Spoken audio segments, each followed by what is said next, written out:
Alléluia. Merci Jésus. Zombe na biso wapesi biso journée oyo za malamu. Tolingi kokomisa ye, tolingi kosanzola ye. Parce que ntango nyonso kozwa ngolo epai na ye, tozali esengeli tozala reconnaissant.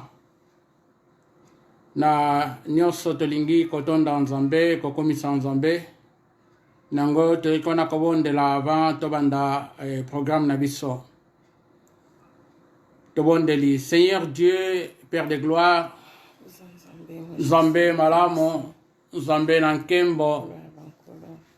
Toyeli susu awe Nzambe na moma oyo kokumisa yo. Toye na moma oyo awe Nzambe kosanzola yo, te na moma oyo Nzambe ko glorifie yo. Nani yawe azali lolenge na yo nkolo. Bolingo talisikat na biso yawe Nzambe na sena journée oyo. Yawe ezali Nzambe monene, parce que amour na yo Nzambe pa na biso ezali insondable, ezali incommensurable, Père de gloire. Soirée oyo to yawe Nzambe mpoko o pesi biso tolingi kotonda yo na nyonso oyo ozali. Père, tosengi la présence du Saint-Esprit na moment oyo, parce que oyo Nzambe to moment oyo nkolo tolingi to partage yango elongo na yo. Leka yawe Nzambe kopesa maloba ya motuya, leka kosimba Nzambe mitema yawe Nzambe, parce que yo zali kosonde les cœurs et les reins yawe Nzambe. Yo oyebi mposa ya moko na biso. Papa, tozali Nzambe na moment oyo ba instrument oyo nkolo ezali pona ko bénir yawe Nzambe peuple na yo nkolo. Ba onyo son nkolo ba kona koyoka Nzambe to ko participer na moment oyo yawe Nzambe. Ezali une soirée Seigneur Dieu pleine de bénédictions Nzambe kat na moment ya motomoko yawe Nzambe. Merci nkolo. Nyonso nkolo totiki na maboko no Nzambe. Tambola na biso yawe Nzambe nyonso nkolo, afin que Nzambe lokumo ezonge pa na yo Nzambe malamu. Totondi yo na nyonso na nkombo na Yesu Kristo. Ozali nkolo mokonzi mpe mabikisi na biso. Topamboli yo. Amen. Amen. Yahweh tobelemi pembeni na yo Yamba masanjoli tobonzeli yo bomoi topesa na yo mitema posa na yo Yahweh kumbama Papa telema na nkembo kati na biso yaka mosungi na bato tobeleli yo bomoi topesa na yo mitema posa na yo Yahweh kumama kolobongina lokumu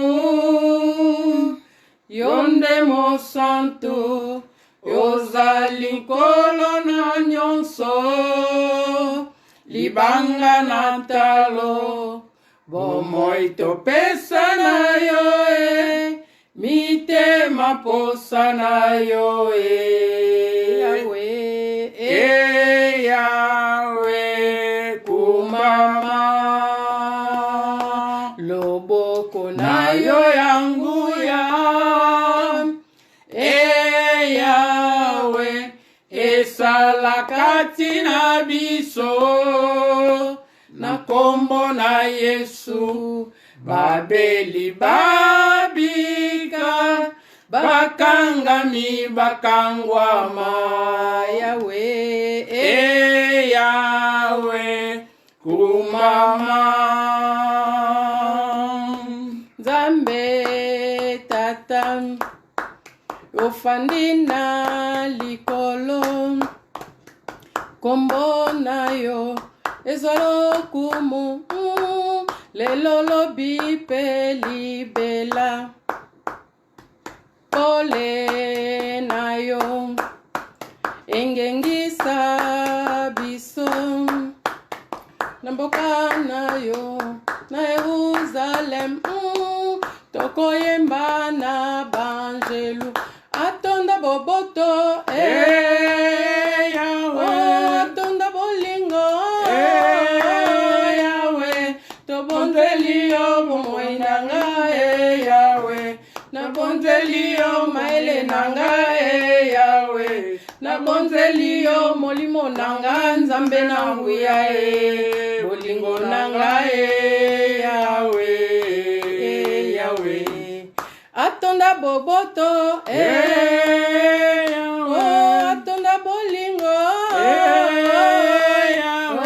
nabonzeli yo maele nanga Yahweh nabonzeli yo bomoto nanga Yahweh nabonzeli yo molimo nanga nzambe na nguya bolingo nanga Yahweh Yahweh. Gloire à Dieu, Nzambe azamalamu. Tikate lokumu ezonga epanaye, engana yo eloko toki koloba ete azwa nkembo, azwa lokumu, azwa masanzoli. Parce que Nzambe oyo apesinga na yo journée oyo to moment kitoko oyo ezali po to adorer ye, ezali po to glorifier ye, parce que Nzambe tango nyonso essayez de comprendre l'expression na Nzambe, c'est-à-dire lokola biso tozana mpema Nzambe na biso aussi azana mpema. Kiti tozali kona kovandla na ndako parce que y avait un menuisier asalaki kiti yango kiti soki ezali wana parce que menuisier azali. Donc kiti ekoki kosalema yango moko te soki menuisier azate lolenge moko ngana yo o tozali ba créature na Nzambe soki tozali parce que ezali na mokeli oyo aibi kosala ngai na yo yango azali ko mériter adoration, yango azali ko mériter gloire, azali ko mériter louange, azali ko mériter honneur. Amen, amen, amen. Amen. Bien, Nzambe na biso lolenge apesi biso soirée oyo tolingi to profiter aussi pona kobana ko partager maloba na Nzambe. Je crois que yango nde ezali bilei na biso na bomoy, yango nde ezali kopesa biso makasi, parce que soki tozali makasi, soki tozali na bomoy, parce que Nzambe na biso nde mopesi mpema, ye nde mutu apesi biso mpema oyo. Et soirée oyo nalingi na invité yo na maloba kitoko oyo apesi lisusu afin que tobana ko partager maloba oyo ekobana ko anime bomoy na yo, parce que maloba na Nzambe ezali maloba moko prophétique, maloba na Nzambe eyaka avec un but kat na bomoy na biso. Maloba na Nzambe ezali prophétie par excellence, maloba oyo soki tokobana koyoka ngo toujours azali koya kosala des choses na kat na bomoy na biso, parce que la prophétie ezali kona kopesa na des objectifs principaux. Ya liboso ezali pona koyeba ko avertir biso, c'est-à-dire avertissement ezali kokebisa biso na ba marche na biso afin que biso tozala ya kotambola alima liboso na ye marche na biso afin que tozonga na nzela na Nzambe. Et deuxième chose et deuxième objectif maloba na Nzambe ezali koya na bomoy na biso, ezali koya afin que koena ko confirmer oyo nini Nzambe alingi kosala na kat na bomoy na yo na kat na bomoy na ngai. Donc c'est des choses ezali importantes et oyo ezali katikat na maloba na Nzambe oyo ezali prophétie par excellence. Ya liboso azali koena ko avertir biso, c'est-à-dire ko kebisa biso lolenge nini esengeli biso totambola, kokebisa biso soki tobimaki na nzela na Nzambe tozonga na nzela na ye et koyeba komema biso na se na repentance. Et la deuxième chose ndenge na uta kolobete ezali oyo ezali disons confirmer ni koya ko confirmer oyo ezali maloba oyo to likambo oyo alingi kosala na kati na biso to azali kosala na kati na biso. Voilà yango nde ezali maloba na Nzambe. Alors bien aimé, nalingi na invité yo lolenge ezali yo to ozwami na ndako kuna kotanga maloba na Nzambe.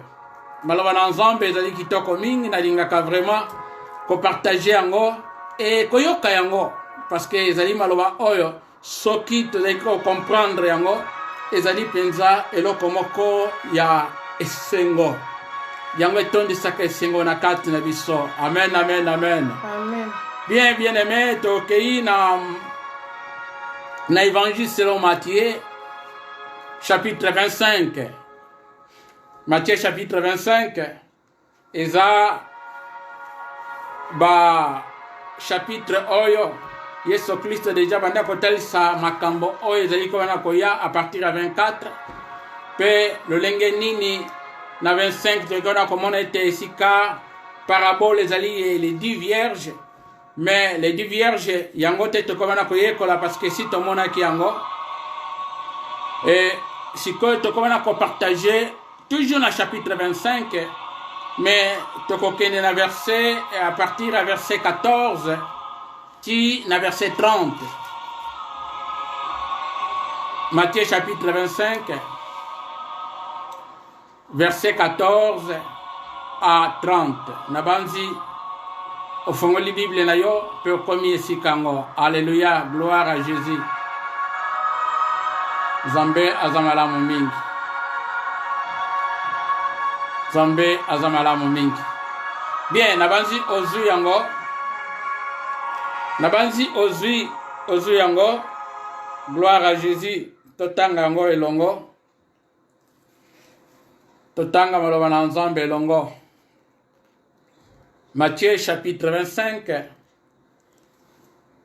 verset 14 à 30. Mais nabanzi tokomana kotanga kaka verset moko pour n'attirer attention na biso. Chapitre 25 verset 14 tozali kotanga.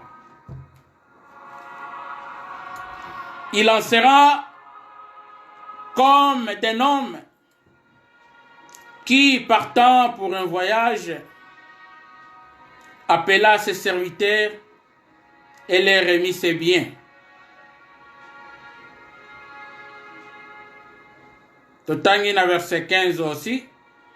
Il donna 5 talents à l'un, 2 à l'autre et 1 au troisième, à chacun selon sa capacité, et il partit. Gloire au Seigneur. Matthieu chapitre 25 oyo. Ce qui te tangue à partir du premier verset, ti na 13e verset, kuna tomona tozali komona bazali ko parler biso si parabole et les 10 vierges. C'est-à-dire les 10 vierges oyo bazali kozela retour ya mobali na libala. Parabole ya retour ya mobali to ya l'époux bazali kozela ye. Alors na verset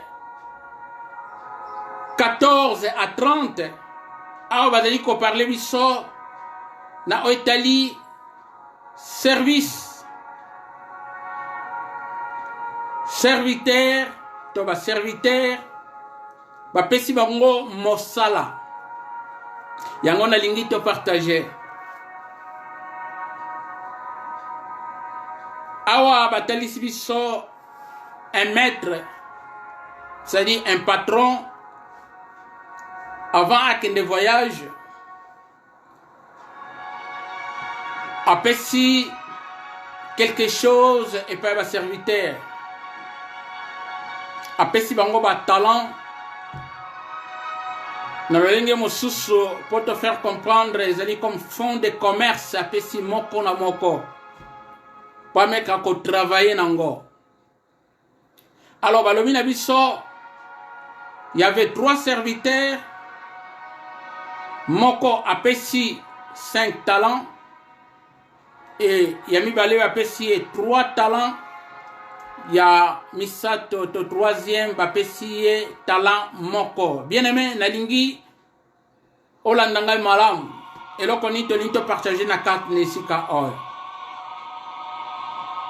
Nalingi kotalisa ete ntango bazali kobenga serviteur na esika oyo na karte na concept biblique, so tozongi na batexte originaux en grec, quand on parle de serviteur, plus bazali kozwa ba esclave.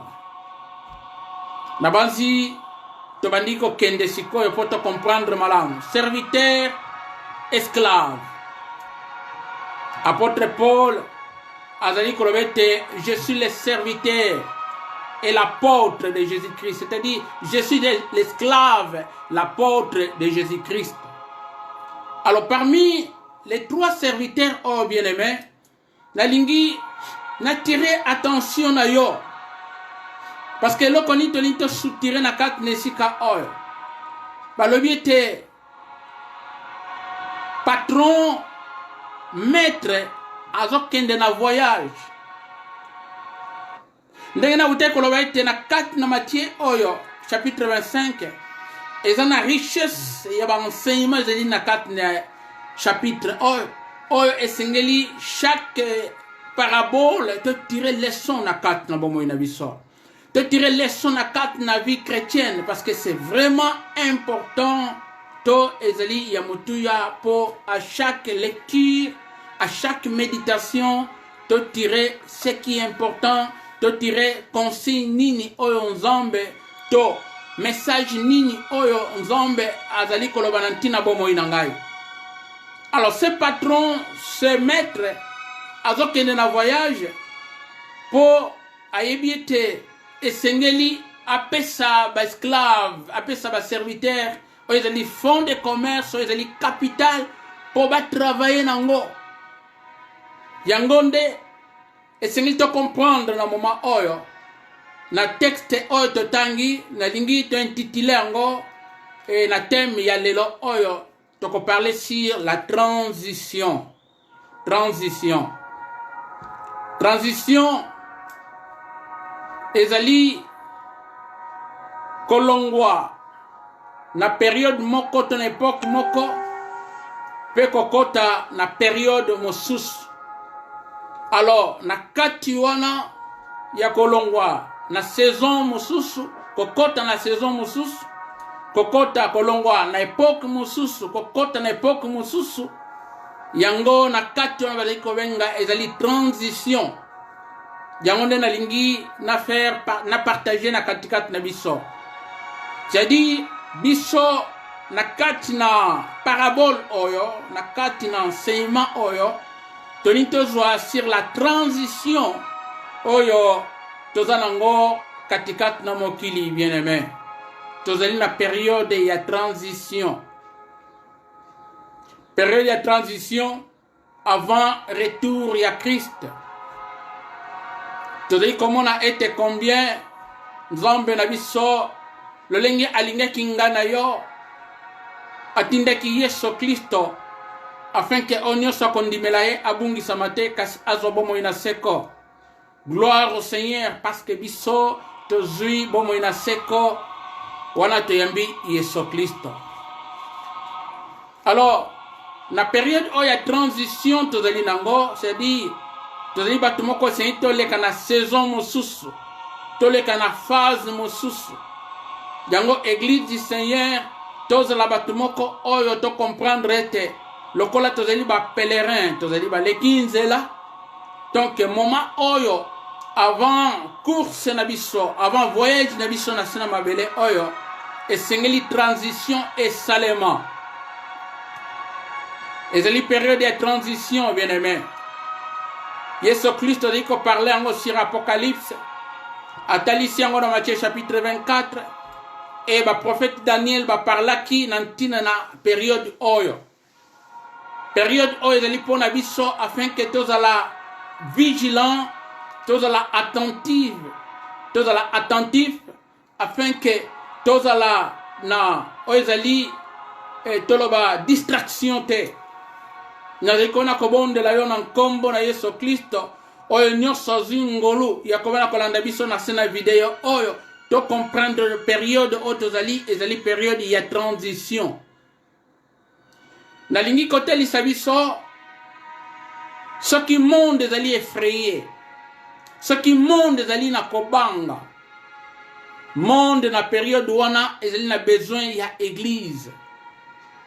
Soki turbulence ekoti tozali komona ngo tant tozali kosala ba voyage na avion, soki turbulence esali ezali koluka ete avion aluka moment moko ya stabilité. Et biso esengeli toluka moment ya stabilité na kati na bomoi na biso to se confier plus au Seigneur ye azali nkolo oyo azali na commande ya bomoi na biso, ye nde azali kotambolisa biso, ye azali na contrôle ya commande. Mais esengeli biso miso na biso ezala fixe epa na Yesu Kristo parce que ye azali capitaine, ye azali komona kotambolisa biso na se na voyage oyo tozali nango. Transition, transition, parce que le monde ezali ko passer ba moment difficile, bien aimé.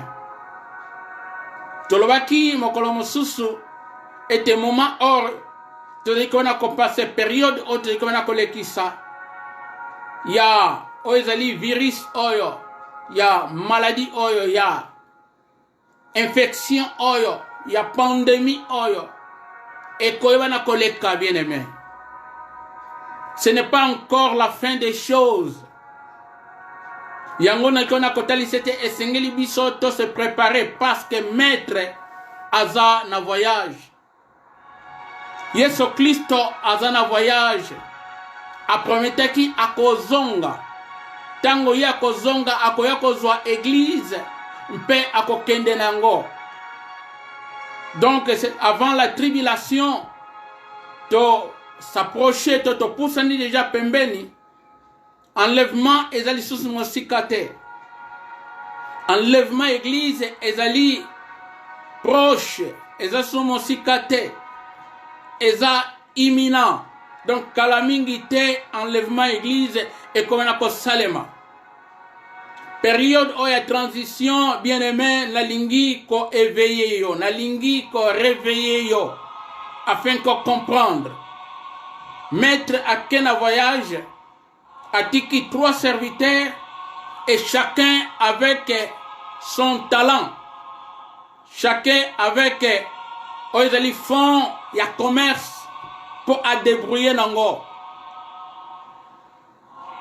Afin, à son retour, ayebana kozwa oyo ezali résultat, bien aimé. Yango touti kotanga chapitre 25 na verset 14 totangi na 15 balobi na biso le maître a kena voyage abengi avant kende voyage abengi ba serviteur to basali na ye apesi bango le bien to biloko na ye a gérer. Biloko ezali ya ba esclave te, c'est-à-dire ezali ya ba serviteur te, mais biloko ezali ya maître o apesi moko na bango. Et balobi te apesi bango selon capacité, chacun avec sa mesure, pardon. Alors na ba mesure o ya apesi le lenge Yesu Kristo apesi moko na biso ba mesure selon les dons de recevoir et panayer. Chacun a reçu un don de la part de Dieu. Et le kola Yesu Kristo a un voyage a tikelinga na yo un don. Tout chrétien né de nouveau a zana likabona ensemble, bien aimé. Nalingi natali sango katikati na biso na isika oy. Mais Bible lobi apesi na moko 5 talents, mosusu apesi ye 3 talents, pe oya suka apesi ye talent moko. Na ke voyage tango na kozonga na koluka nazwa ozali mbongo na ngai. Alors maître akendaki à son retour tona kozonga na ye toli komona eloko esalemi kati na esika oyo. O bapesaki 5 talents bien-aimés. Bible lobi na biso à produire eboti 5 lisusu. Tango maître yaki après à présenter yeto apesiye. Opesa inga 5 mais voilà na ye na 10 talents. Et maître a sepeli. Alobi na ye bon serviteur. Mosali malam. Okota na gloire, okota na nkembo na ngai. Deuxième serviteur a ye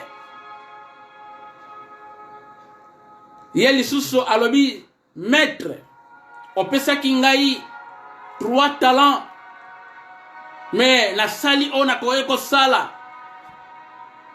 na produire 3 lisusu yango yo na yeko présenter pa na yo alobi est vraiment bon serviteur kota. Alors oya suka bapesaki e batala mingi te parce que bapesaki selon capacité ya moko na moko. Et de grâce oya suka bapesaki e talent moko. Patron alingaki ko s'hazarder te apesa ye batala mingi. Apesi ye talent moko. Mais tango ekomi tour na ye akende ko présenter bénéfice oya sali akomi pa ya maître ezam mawa. Yango na lingi tanga maloba oyo ya 3e serviteur oyo apesaki talent moko makambo nini azali koloba na maître. Na verset 24 Bible lobi na biso celui qui n'avait reçu qu'un talent s'approcha ensuite et il dit Seigneur, je savais que tu es un homme dur, qui moissonne où tu n'as pas semé, et qui amasse où tu n'as pas vanné. Verset 25.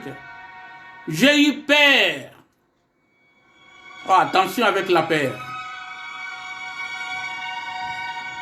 J'ai eu peur et je suis allé cacher ton talent dans la terre.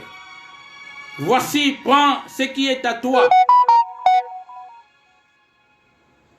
Nabangaki. Yango dimanche passé, na mega parler sur la peur. Toza sous esclave et à perte à kobangate. Et ce serviteur, à l'objet, il a eu peur, c'est-à-dire à bangaki. Pour nous servir, talent, on va appeler ça qui est.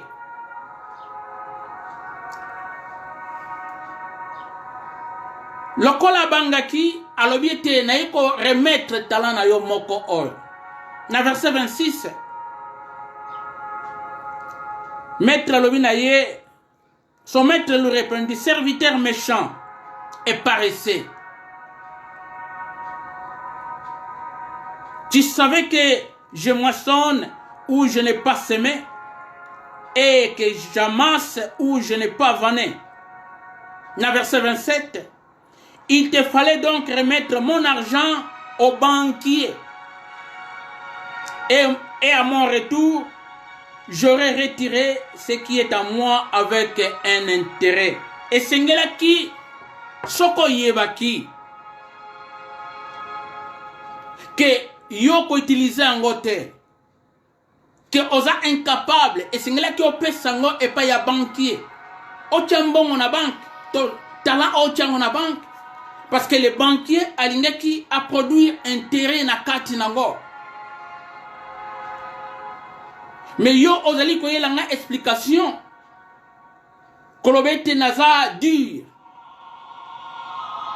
elle reconnaîtra qui quand même comment est son Seigneur. Mais le premier Ozaïna 5 talents, le cola c'est un bon serviteur. A kende qui peut à travail qui n'ango. A yena Ozala qui bénéfice et pas un patron. Et deuxième serviteur de même, avec 3 talents, à multiplier en auto, à travailler nango. Kaka oyo bapesa ki moko. Yende muto azwa kiango ake tiango na sema bele, c'est-à-dire abanga ki ebunga. Ake kundango, abombi yango. Jusqu'à retour, il y a patron, il y a maître. Mais maître ayoka ki mawa abengi mauvais serviteur. Mauvaise servante n'a pas ça qui pour travailler nango.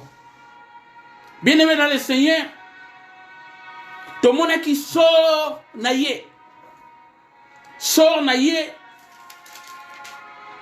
maître à lobby,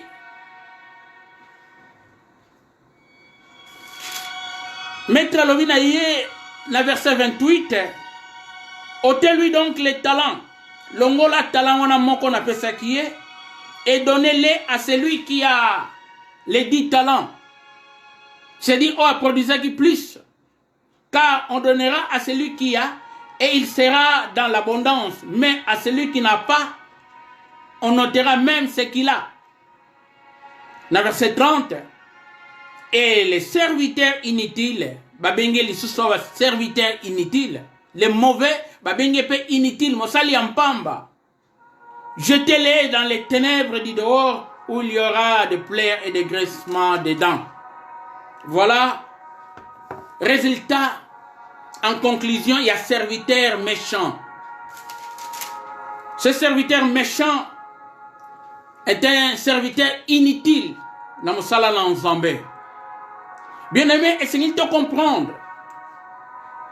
Tous en a 4 naïlanga en Zambé. Tous en a talent. Parce que ce monde oyo, et c'est le monde moko oyo il connaît kanaba difficulté. Mais nous du moins, les maîtres, les seigneurs Jésus, après ce qui moko na biso talent, après si biso afin que tu produis les fruits en abondance, bien aimé.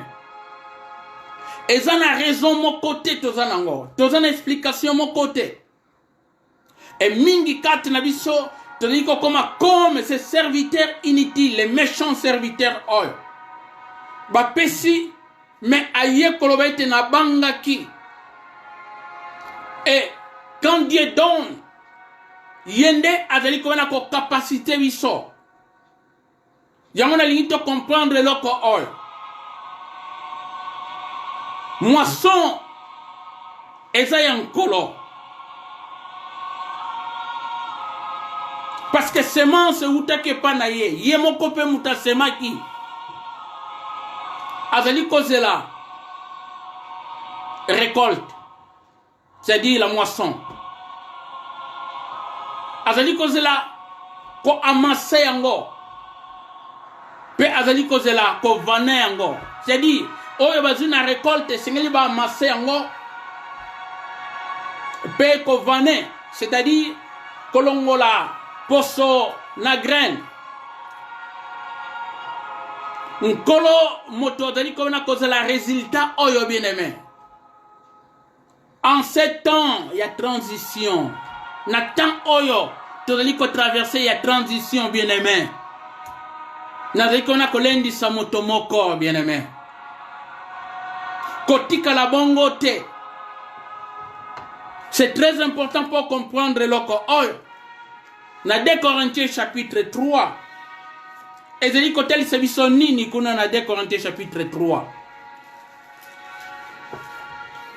Tanga na Bible na yo 2 Corinthiens chapitre 3 verset 4 à 6. 2 Corinthiens chapitre 3 4 à 6 le bina biso boye.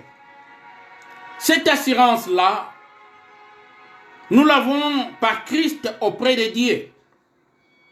Ce n'est pas à dire que nous soyons par nous-mêmes capables de concevoir quelque chose comme venant de nous-mêmes. Notre capacité, au contraire, vient de Dieu. Il nous a rendus capables, Yoka bien-aimé, il nous a rendus capables d'être ministres d'une nouvelle alliance, non par de la lettre, et non de la lettre, mais de l'esprit, car la lettre tue, mais l'esprit vivifie. A comme ici, ministre, il y a nouvelle alliance, bien-aimé. N'évitez ce que vous avez ministre. C'est ça que nous devons enseigner au peuple de Dieu. Chaque croyant, chaque personne a né de nouveau. A ministre, il y a une nouvelle alliance. Et Dieu nous a capacité. Église, et bien aimé. L'église, tu dis comment on a été, comment peuple et comment comprendre les choses de Dieu. Comment tu dis qu'on a le talent, la capacité à percevoir. Dans 1 Corinthiens, pardon, Ephésiens chapitre 4, dans verset 7, Ephésiens 4, 7, et dit que chacun a reçu un don. Et comme Dieu appelle ça qui moko na moko likabo. Ce Dieu-là, dans 2 Corinthiens chapitre 3, et si quand on de 4 à 6, et tel ici ça, Dieu nous a capacité, bien-aimé. Nous avons à capacité, nous sommes capables.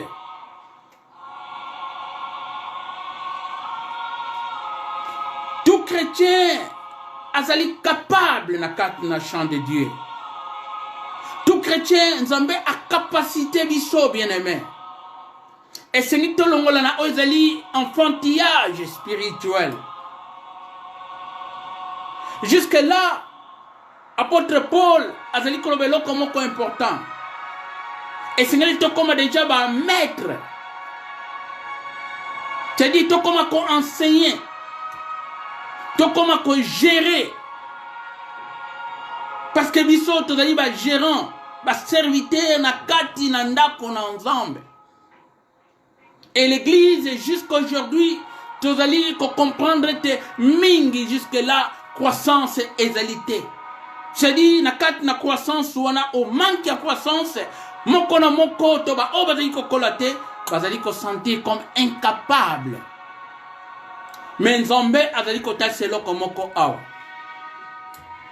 Que pour les serviteurs inutiles, les mauvais serviteurs, sort na ye. Bazwaki les talents au azalaki nango, ba pesi yango na moto oyo, aibi ko travailler nango bien-aimé. C'est ainsi que ce qu'on a connu dans 4 églises de Dieu, ce qu'on a connu des gens soi-disant chrétiens, soi-disant chrétiennes, mais année après année, évolution exaltée. Pourquoi? Parce qu'il n'y a pas croissance dans 4 vie. Impact moko zalite na kati na chrétien wana, influence moko te na kati na chrétien wana. Ndenge na utai koloba aussi. Église est stationnée. L'église est une forme et un rituel. Église est communauté accoutumance. Bokei bozongi. Bokei bozongi. Bokei bozongi. Même les parents. Oh, bah, comme on a moine na bango. Depuis abandaki université. Bon, après 5 ans, azalaka na premier graduat. Bah, parents bako silika, bah, parents bako lemba, bah, lobby, mais finalement, tu reconnais qu'on a sambongo ya pamba. Moi, non, allez, kaka classe, te banda, to yoka étudiant. Na campus, na université. Azalaka na premier graduat. Parents, mon côté, à côté, là. De la même manière, notre Dieu a capacité biso, a péci biso talent. Dans le moment où il y a transition, bien aimé, na retour à Christ, à koya koran, à kotuna biso. Et c'est de te rendre compte, pandaye. Nous avons réussi quelque chose, n'a pas ensemble. Et dommage, nakoki koloba. Permettez, nga pour une expression, l'église du Seigneur jusque-là. Tu dis comment na makamboka ya kokola te zakuna. Ndenge na likona kotali, c'était la vie des chrétiens. Et surtout nous les chrétiens africains, nous avons un problème sérieux. Nalobangona kat na biso. Donc jusque-là, fruit na kat na ba chrétiens africains mingi et zeli comment ça matin parce que il y a pas la maturité bien aimé. Compréhension. Il y a malobana ensemble. Jusque-là, enfantillage. Batu mobimba na kat l'église, to ba chrétien mobimba na kati, au lieu de influencer. Et c'est misala et monte na kat na biso. Mais jusque-là, il y a des gens qui sont jusqu'à présent esclaves. Esclaves. Esclaves. C'est ainsi que ils ont un problème oyo. Personnellement, na teme la kaming. Quand on prêche, bomo inayo eza ko kangama. Tango zali koyoka mate ya oyo. Que soi-disant, monde moko spirituel et kanga bomo inayo. Et si kande ngai na zlaka, vraiment, na se révolta kana carte na ngai. Mais comment une église, oyo nzambe apesi ba talent, ba don, nzambe a capacité.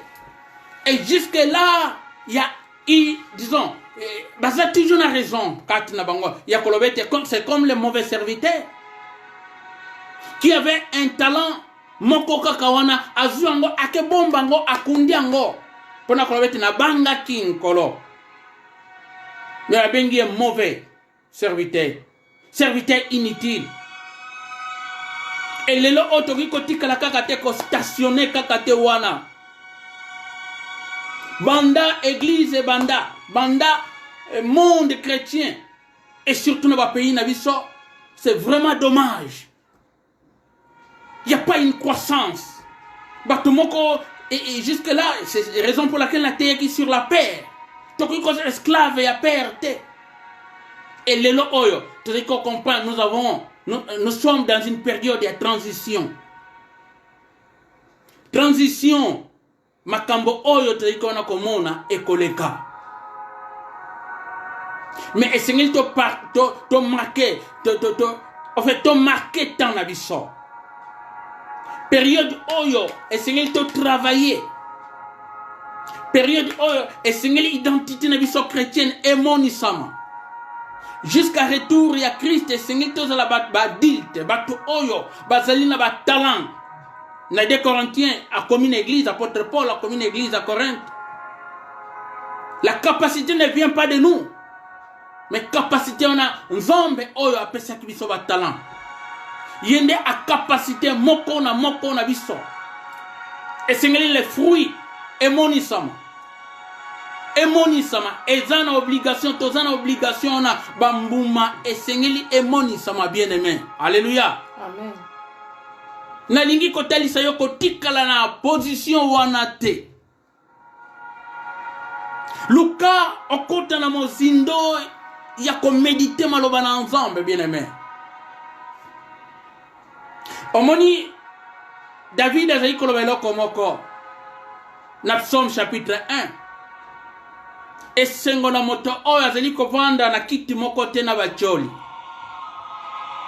Mais oyo azali kozwa plaisir, donc esengo na ye ezali wapi na maloba na ensemble. Oyo azali ko méditer maloba na ensemble butu pe moi bien-aimé. Un bon chrétien, moi na ensemble oya solo.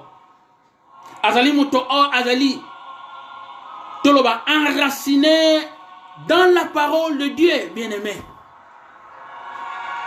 Quand on parle, azali ko méditer ngo, butu pe moi maloba oyo, parce que résultat azali na moto azali ko méditer maloba na ensemble.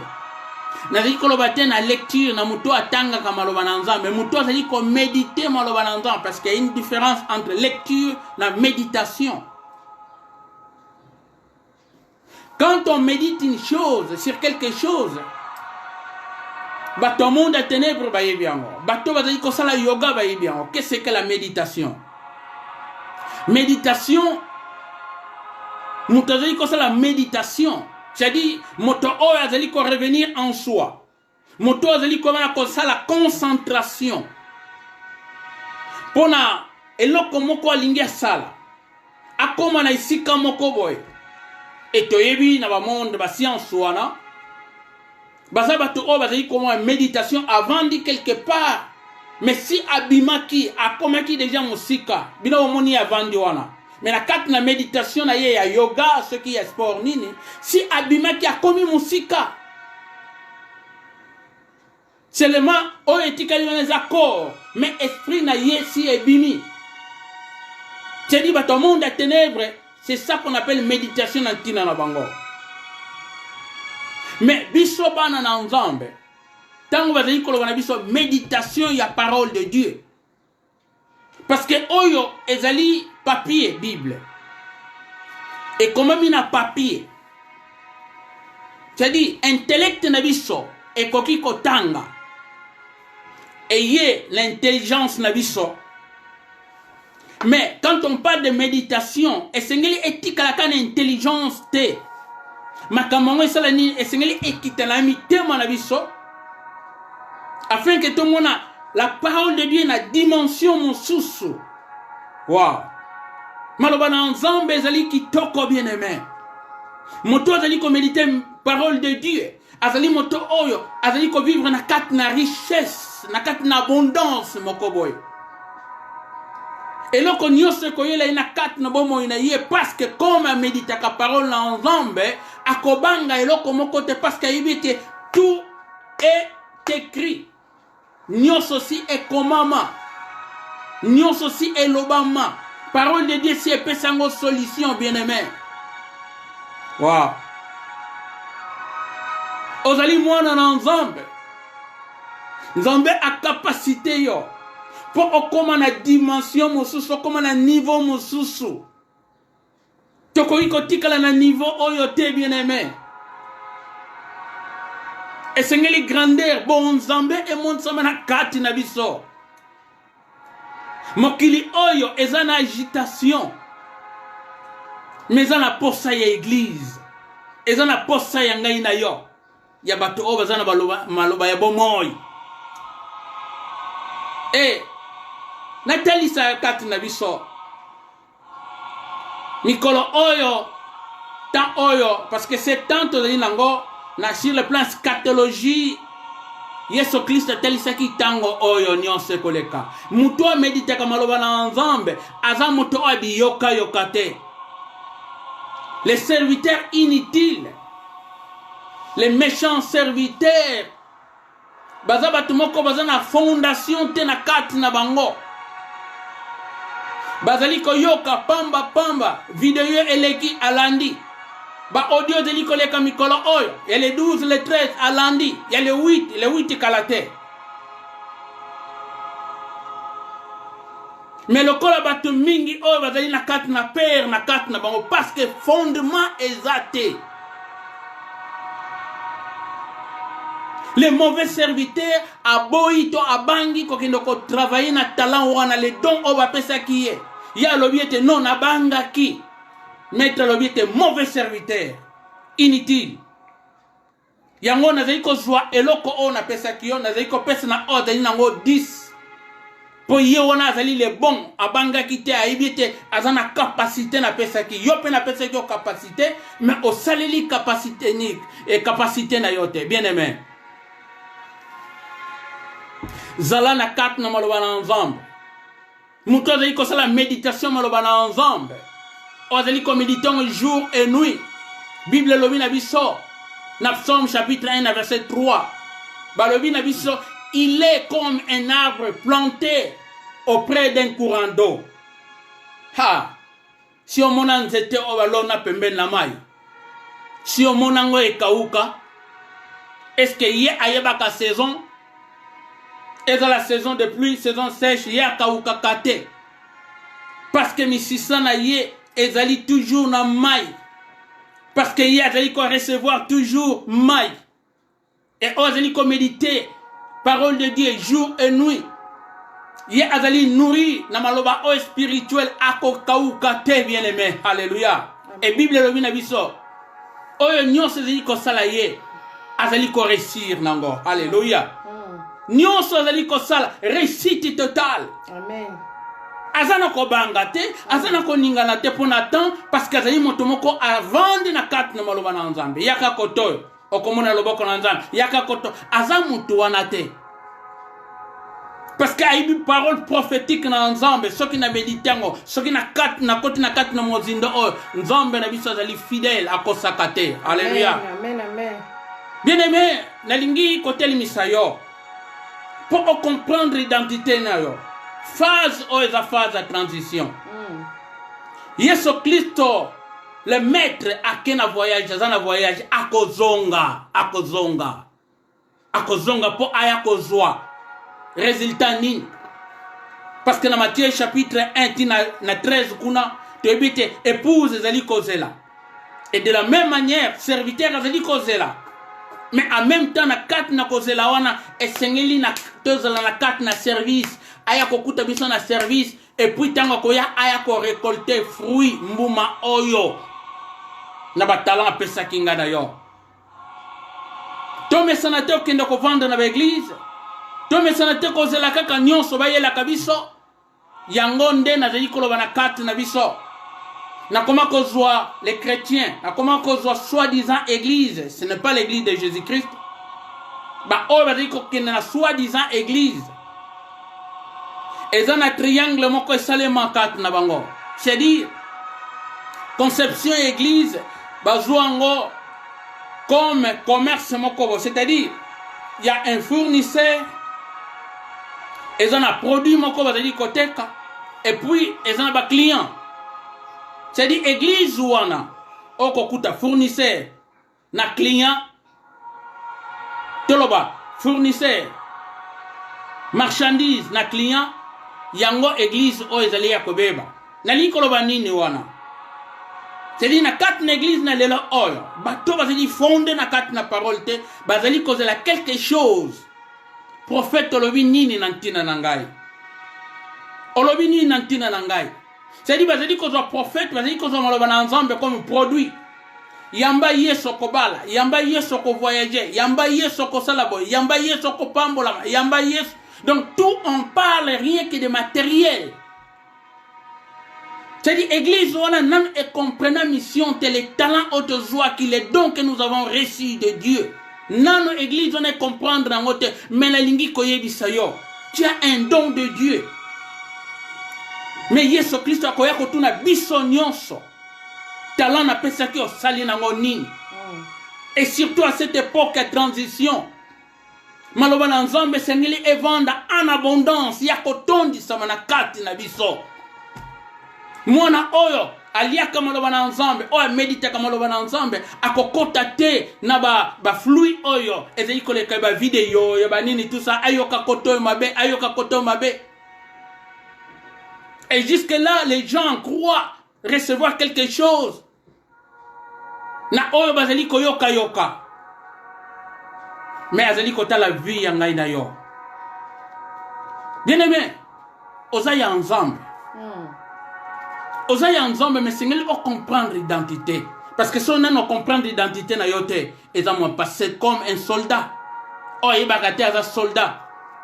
Azo sangana pamba na ba civil parce que nous à l'époque muto alati sokoto comme tenue militaire. Aza muto o comme qui na honneur. A kobengo civil pamba oyo. Ako sangana pamba te ako sekaneti civil te soldat zaki na sekeli na ye. Et biso sengeli tozala ba sola na nkolo. Et sengeli tozala na fondement ya parole de Dieu bien-aimé. La période où tozali nango ezali transition tozali koleka. Na phase mosusu oya retour ya Christ. Mais na lobi na yo oza serviteur na Nzambe. Ozali servante na Nzambe. Na lingete okola na maloba na Nzambe. Na lingete ozwa tango ya méditation maloba na Nzambe. Méditer maloba na Nzambe tango nyonso luka ko tangango l'église lelo etanga kate et médita kate église lelo elingi nyonso bayela kabango ba prière bayela kabango soki boy méditation nyonso zeli katikat nesika oil poto ke ndoko silisa parole de Dieu est riche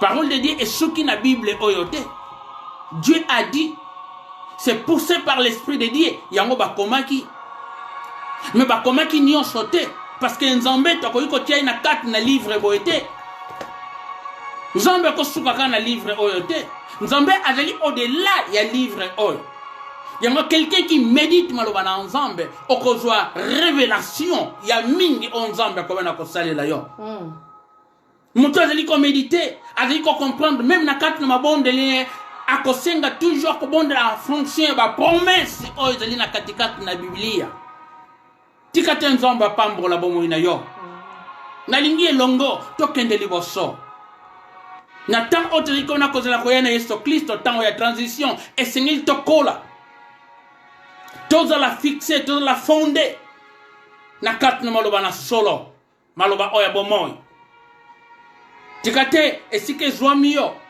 Nzambe le kakobakisa na oyo yoki que le Saint-Esprit ay bana kotondi sayo lisusu oza na mposa ya komena komilite maloba na Nzambe oza na mposa ya kobondela lisusu ya kobondela ntango nyonso koluka discernement epa na Nzambe parce que aza Nzambe o alingi biso aza Nzambe o alingi tokende liboso tokola na nzela na Nzambe Nzambe alingi yo Nzambe alingi ngai tous la de bons serviteurs tango yako ya alobite voilà bon serviteur kota na nkembo mosali malamu na sepeli na yo Nzambe atuta tolo na ntina na biso alobite ozali un bon serviteur tu es une bonne servante tikato kota na nkembo kota sepela elongo na ngai parce que yo osali oyo na sengaki yo tikate Nzambe pambola biso na maloba oto yoki tanga miso na yo esika ezali yo na maloba oto yoki kati na esika oyo eza maloba oyo po etindika yo liboso ezala maloba oyo yeba lisusu kopesa yo force soko lembaki me yebaka ete ezali bon serviteur luka kota na kati na mozindo ya kosalela Nzambe Nzambe alingi yo bien-aimé tikate sike zwami yo continue kosalela Nzambe luka Nzambe na solo tika nyonso oya distraction oyo bazali komena kokosa biso luka osalela Nzambe na yo médite maloba na Nzambe kota mabondeli luka kota na kati na service tu as un don de Dieu osana don na Nzambe amen Nzambe afongola yango Nzambe apambola yo salela Nzambe kende liboso luka Nzambe na yo ya kotambolisa ye ya kotelimisa yo ya kopambola yo koleka tokangi miso na biso Seigneur Dieu Nzambe na lola Papa merci ozali Nzambe olingi biso parce que yo yebi biso moko na moko ya Nzambe o alandi na isika o ya Nzambe moko na moko akoyoka Nzambe video oyo nkolo nyabite nkolo mposa na yo ezali ete tozala ba maître c'est-à-dire kolonga na étape ya disciple tokoma bato o tokokoma ba ya ko servir ba misusu parce que les talents ya Nzambe pesi biso tokoki kotikela susu bana te ya Nzambe tozali na excuse moko te Nzambe comme les mauvais et les méchants serviteurs oyo ayaki kopesa explication mais Nzambe na ngai merci na mpoka oyo ngai moko ya Nzambe nazu ya motu ya lisusu nkolo combien Nzambe ozali komena ko utiliser biso Nzambe comme canal ya Nzambe bobele pona koloba na ntina peuple na yo Nzambe mais en même temps Seigneur Dieu combien Nzambe ozali ko édifier bomo ina ngai maloba ozali ko na ko bima ya Nzambe ezali maloba na yo ozali ko na ko édifier bayoki c'est-à-dire même ngai ya Nzambe nazali édifier Nzambe tikate nkombo na yo ekumisama yawe nzambe na tiki yawe nzambe ndeko moko na maboko na yo nkolo yawe na ibite opesi talent kat na moko chacun reçut un don Seigneur de selon capacité nzambe opesi moko na moko tikate yawe nzambe na capacité na batalant oyo opesi yawe nzambe yo o capacité yawe nzambe afin que tobana ko produire nzambe nzambe na ngai telimisa ndeko moko o alembaki encourager ndeko moko o akomaki désespéré yawe nzambe na ngai na moment oyo yawe nzambe na ibite ezali moment moko vraiment troublant Seigneur Dieu oyo tozali komona komona ete des faux Christ, des faux apôtres, des faux prophètes yawe nzambe batelemi ya komona ko déstabiliser ya komona ko dévier nzambe peuple na yo mais yo nzambe comme tu as mis Seigneur de l'esprit ton esprit nzambe kat na ba oyo balingaki yo nkolo pe ba oyo balingi yo ozali nzambe ko prendre soin ya moko na moko yo ozali komona ko benga biso tozonga nzambe pana yo parce que ozali source yawe nzambe ya bénédiction ozali source yawe nzambe ya onyo son kolo iko sama na kat na bomo na biso tokende liboso ezali source Yesu Kristo na bondeli ya wenzambe lisusu na mpoko na lo oyo tikate ya wenzambe na ba yo kinyo so wenzambe ko pesa nzambe tan nzambe tan oya wenzambe to méditer ya wenzambe to méditer maloba na yo nzambe na bondeli na nkombo na Yesu Kristo leka ko visiter ya wenzambe ba malade ya wenzambe na moment hôtelier agité ya wenzambe monde comme troublé ya wenzambe le monde Seigneur Dieu même les scientifiques même les médecins ya wenzambe bato nyonso mayele les rois nzambe tomoni ete mayele na bango esuki ya wenzambe esika mayele na moto esuki ngoya na ye nzambe bandi oyelingi kotalisa ya wenzambe ozali na mposa ya wenzambe bayeba yo nzambe à travers biso basali nzambe ya moko na moko nzambe loni to yoki ya nzambe to ba serviteur ba servante yoke mobembo Yesu okozonga ya nzambe mosala nini to deko na kosala na moment oyo agitation zali na mokili oyo la peur ekoti na kat na mokili oyo mais o capacité biso ya nzambe afin que toloba o capacité biso nzambe afin que to sala tikate na nyonso ya nzambe nkembo lokumu masanzoli ezonga na kiti na bokonzi na yo na nkombo na Yesu Kristo wazali nkolo mokonzi pe mobikisi na biso amen amen amen tikate nzambe azo lokumu na nyonso nzambe apambola yo ndenge kaka Kristo bandai koloba ete soki oyoki soki ozwi kobomba te kende sakola pon nkombo na Yesu Kristo ekende liboso pe nkombo na Yesu Kristo ekumisama amen amen amen Amen. Gloire à Jésus.